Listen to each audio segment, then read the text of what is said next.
오늘 본문인 요한복음 21장은 부활하신 예수님께서 디베랴 호수 곧 갈릴리 바다로 다시 돌아와서 제자들을 다시 찾으시는 장면을 보여주고 있습니다. 예수님이 십자가에 못 박히던 밤에 우리 수제자였던 베드로는 사람들 앞에서 예수님을 모른다고 세 번이나 맹세하며 저주하고 부인하였습니다. 부활하신 주님을 다시 만났지만 베드로의 마음 깊은 곳에서는 여전히 씻을 수 없는 죄책감과 참담함, 실패감이 자리 잡고 있었습니다. 아마도 베드로는 나 같은 놈이 무슨 제자냐, 나는 자격이 없다며 낙심하고 있었을 것입니다.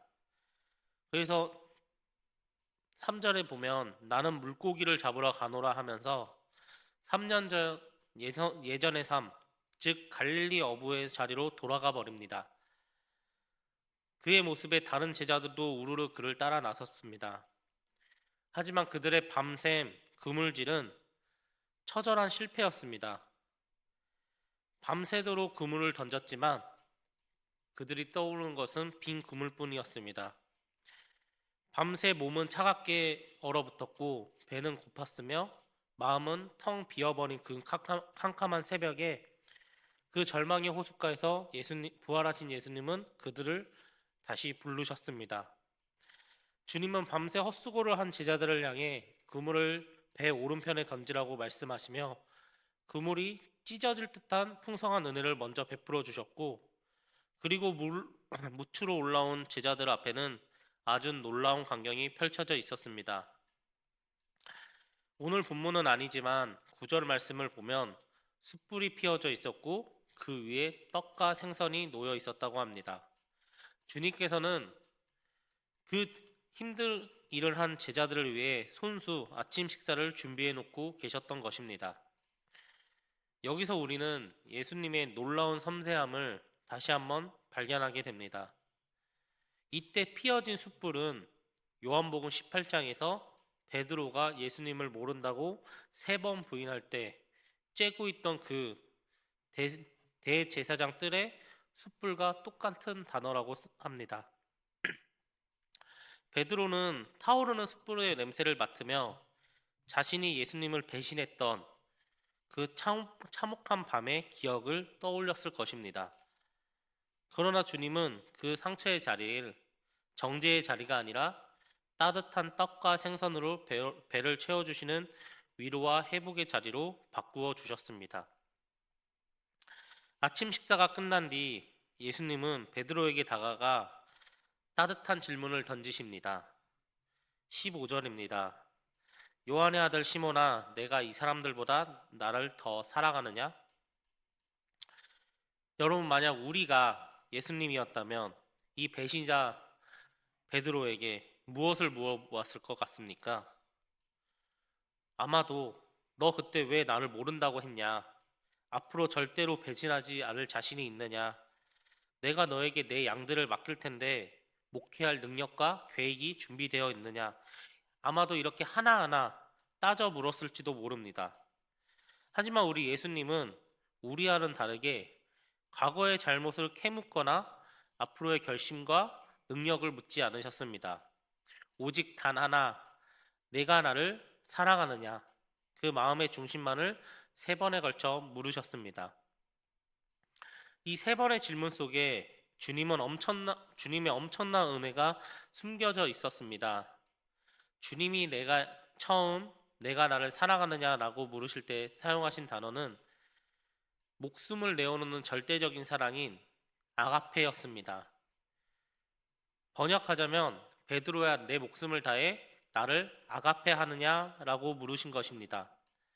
예전에 베드로였다면 네, 내가 주님을 위해 목숨을 버리겠습니다라고 큰 소리 쳤을 베드로지만 자신의 철저한 밑바닥을 경험한 베드로는 차마 아가페로 대답하지 못합니다. 주님, 제가 주님을 사랑할 줄 주님께서 아십니다라고 했던 여기서의 쓴 단어는 우리 친구들 간의 우정을 뜻하는 필레오라는 사랑의 언어로 대답을 하였습니다. 주님의 절대적인 아가페적인 사랑을 장담할 수 없었던 베드로는 그저 주님을 인간적으로 좋아하고 사랑하는 필레오의 마음뿐이었습니다. 자신의 연약함을 정직하게 인정하는 베드로에게 주님은 세 번째로 이렇게 물으십니다. 베드로야, 그렇다면 내가 나를 필레오 하느냐? 라고 말입니다.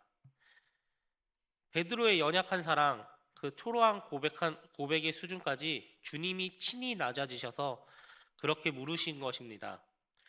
베드로야, 내가 장담했던 사랑이 무너져도 괜찮다며 내 그 연약한 사랑이라도 너가 진심이라면 충분하다고 말씀하고 계셨습니다. 이 주님의 압도적인 용서와 사랑 앞에는 베드로는 그만 참회의 눈물을 흘리며 고백합니다. 주님, 모든 것을 아시오매 내가 주님을 사랑하는 줄을 주님께서 아시나이다. 이 떨리는 사랑의 고백 위에 예수님은 다시 한번 가장 소중한 사명을 우리에게 맡기십니다. 내 양을 먹이라. 내 양을 치라. 내 양을 먹어라. 우리 법학교의 성도 여러분, 여기서 우리는 기독교적인 사역의 원리를 발견하게 됩니다. 사역의 출발점은 나의 의지나 능력이 아닙니다. 직분이나 의무감 또한 아닙니다. 사역의 유일한 동력은 바로 예수님을 향한 사랑입니다. 자격 없는 우리를 찾아오셔서 숯불을 먼저 피우시고 떡을 먹여주신 그 십자가의 사랑, 내 연약함조차도 품어주시는 그 주님을 향한 사랑이 흘러 넘쳐서 주님이 피로 값주고 사신 영혼들을 섬기게 되는 것, 그것이 바로 참된 목양이고 사역일 것입니다. 특별히 오늘 목요일 새벽입니다. 우리 목요일에는 이 나라와 청년들과 다음 세대를 위해 기도하는 시간이 있습니다.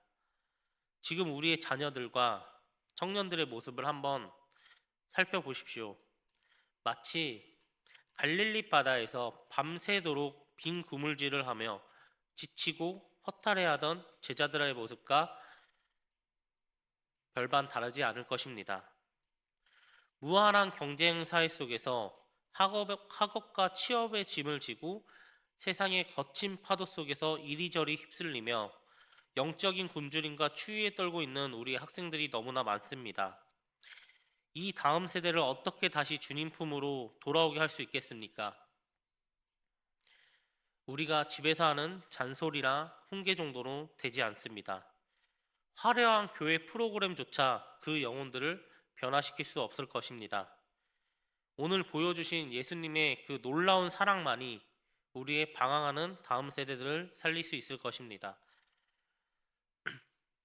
어느 교회에 중등부 교사로 섬기던 권사님의 이야기입니다. 그 반에는 늘 반항적이고 예배 시간에 엎드려 잠만 자는 학생이 있었다고 합니다. 다른 교사들은 모든 골칫거리로 여겼지만 이 권사님만이 이 아이를 꾸짖지 않으시고 항상 조용히 등 뒤에서 기도해 주시고 예배가 끝나면 같이 밥을 먹어 주시며 그렇게 보냈다고 합니다. 그렇게 3년이 지난 후에 어느 날 고등학교를 진학을 앞둔 그 아이가 권사님을 찾아와 펑펑 울며 고백하였다고 합니다. 선생님, 저도 선생님이 믿는 그 예수님이 믿고 싶어요. 저 스스로도 저를 포기하고 싶을 때가 많았는데 선생님은 저를 포기하지 않으셨든 예수님도 저를 포기하지 않으셨다는 걸 이제 알겠다고 고백하였다고 합니다. 이것이 바로 내 어린 양을 먹이라는 주님의 말씀에 순종하는 삶입니다. 여러분, 우리 예수님은 나의 양을 먹이라고 하지 않았습니다. 자신의 양을 먹이라고 하셨습니다. 우리 교회 주일학교 아이들, 반항하는 청년들, 심지어 내 속을 썩이는 내 자녀조차도 내 소유가 아니라 주님의 귀한 어린 양입니다. 주님이 배신자 베드로를 먼저 찾아와 먹이시고 사랑해 주셨기에 베드로가 그 사랑으로 양들을 칠 수 있었던 것처럼 우리도 내가 먼저 받은 그 십자가의 사랑을 흘려보내어 다음 세대들을 안아주고 먹여야 할 것입니다. 이렇게 우리가 사랑으로 헌신하다 보면 때로는 지치고 시험에 들 때가 있을 것입니다. 그럴 때 오늘 본문 말씀 21절을 보면 주님의 크신 사랑과 사명을 받은 베드로가 갑자기 곁에 있던 요한을 보며 묻습니다. 주님, 이 사람은 어떻게 되겠사옵나이까? 다른 사람의 사명, 다른 사람의 십자가와 내 것을 비교하기 시작한 것입니다. 그때 주님께서 22절에 단호하게 말씀하십니다. 그에게 무슨 상관이냐? 너는 나를 따르라. 이렇게 말씀하신 겁니다. 베드로야, 남들이 어떻게 섬기든지, 남들이 어떻게 편한 길을 가든지 내가 신경 쓸 것이 아니라 너는 그저 나를 사랑함으로 내가 내게 맡긴 십자가를 지고 묵묵히 따르면 된다. 사랑하는 성도 여러분, 때로는 교회를 섬기면서 또는 엇나가는 자녀들을 보며 오랜 세월을 눈물로 기도하면서 왜 나만 이렇게 힘든지, 왜 나만 이렇게 힘들게 헌신해야 하는지, 저 집 자식들은 아무것도 안 해도 척척 잘만 풀리기만 하는데 왜 우리의 자녀들은 이렇게 더디게 변화가 되는지 비교하며 지칠 때가 있을 것입니다. 그럴 때 오늘 주님의 이 음성을 꼭 마음속에 새기며 믿음으로 나아가길 바랍니다. 남들과 비교하지 말아라. 내가 나를 사랑하느냐? 그렇다면 나를 믿고 끝까지 사랑으로 섬겨라. 이 말씀을 우리 가슴속에 새기는 오늘 하루가 되기를 바랍니다. 오늘 이 아침 주님은 갈릴리 호숫가의 따뜻한 숯불처럼 우리의 얼어붙은 영혼을 위로해 주시기를 원합니다. 나를 사랑하느냐고 물으시는 주님 앞에 주님, 제가 비록 연약하고 넘어질 때가 많지만 제가 주님을 사랑하는 줄을 예수님께서 아십니다라고 정직하게 고백하는 이 새벽이 되길 원합니다. 그 부활의 사랑이 나를 살리신 십자가의 사랑을 가슴에 깊이 품고 오늘 하루도 우리에게 맡겨진 일터와 가정에서 특별히 영적으로 굶주린 우리 청년들과 다음 세대들에게 주님의 따뜻한 사랑을 먹이고 입히는 참된 목자들의 삶으로 살아가시기를 주님의 이름으로 간절히 축복합니다. 이 시간 이 말씀들을 기억하면서 우리 함께 기도하겠습니다. 사랑이 풍성하신 주님, 밤새 빈 구무줄로 지쳐있던 제자들을 찾아오사 따뜻한 떡과 생선으로 먹이시고 실패한 베드로의 상처를 덮어주신 그 크신 은혜를 감사드립니다. 주님, 저희의 마음 깊은 곳에도 베드로처럼 내가 나를 사랑하느냐 모르시는 주님의 음성이 들려오게 하옵소서. 의무감과 습관으로 굳어져 버린 우리의 심령을 다시 한번 십자가의 사랑으로 뜨거워지게 하시고 내가 주님을 사랑합니다라는 고백이 회복되게 도와주시옵소서. 특별히 오늘 목요일 새벽을 맞아 이 땅의 청년들과 다음 세대를 주님의 손으로 올려드립니다. 이 세상의 거친 풍랑 속에서도 방향을 잃고 영적으로 메말라가는 우리 자녀들을 불쌍히 여겨 주시옵소서.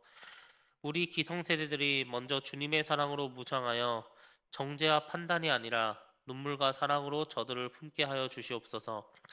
우리 교회의 다음 세대들이 주님을 인격적으로 만나게 하시고 무너진 청년들의 가슴마다 부활의 주님을 찾아가 주셔서 그들이 이 시대의 거룩한 믿음의 세대로 우뚝 서게 도와주시옵소서. 오늘 하루도 남과 비교하지 않고 묵묵히 주님이 맡겨주신 십자가를 지고 너는 나를 따르라 하신 말씀에 순종하는 우리 모두가 되게 하여 주시옵소서. 우리를 끝까지 사랑하시는 예수 그리스도의 이름으로 기도하옵나이다. 아멘. 주기도문으로 오늘 새벽 기도회를 마치도록 하겠습니다. 하늘에 계신 우리 아버지, 아버지의 이름을 거룩하게 하시며 아버지의 나라가 오게 하시며 아버지의 뜻이 하늘에서와 같이 땅에서도 이루어지게 하소서. 오늘 우리에게 일용할 양식을 주시고 우리가 우리에게 잘못한 사람을 용서하여 준 것 같이 우리 죄를 용서하여 주시고 우리를 시험에 빠지지 않게 하시고 악에서 구하소서. 나라와 권능과 영광이 영원히 아버지의 것입니다. 아멘.